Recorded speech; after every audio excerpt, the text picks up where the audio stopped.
Opposition leader Dr. Kiiza Besigye walked to freedom yesterday when the Constitutional Court let him off the hook over treason case, bringing to an end one of the longest-running trials in the country's history. The ruling, which caught the state napping, has left the Attorney General in a legal conundrum.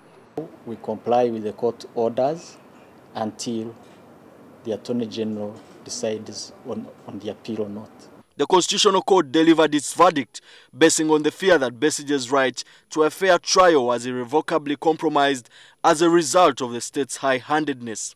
I think the greater challenge is having an executive that is respectful of constitutional rights, that is committed to a free and fair electoral process, because if you don't have that, then the judiciary can only serve as a remedial measure.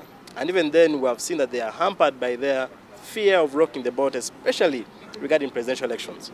In the lead judgment, Justice Alice Bahigene argued that no matter how strong the evidence against Besigye and his co-accused, no fair trial was possible, and any subsequent trial would be a waste of time and an abuse of the court process.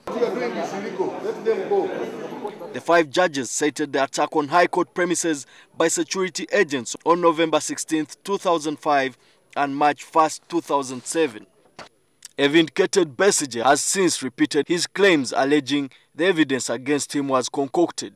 I think distinguished among those disgraceful office holders is the Director of Public Prosecutions of Uganda. However, DPP Richard Butera insists Besigye's acquittal was not premised on the substantial evidence that had been gathered against him.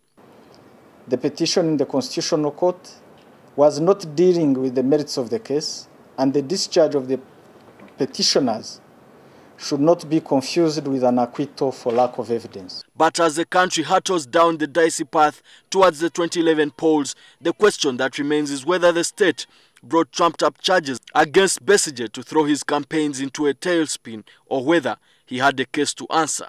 What the court did in this particular case was simply to say no fresh charges based on these facts. But the government it's purely open to the government to say, look, there have been more activities in the past 2 months for which, so the DPP has this discretion which it can use rightly or wrongly. And in this particular case, the court has told us that the DPP has been exercising this discretion very terribly. Could history repeat itself in the heat of the current election campaigns? Emam Taizibwa, NTV Tonight.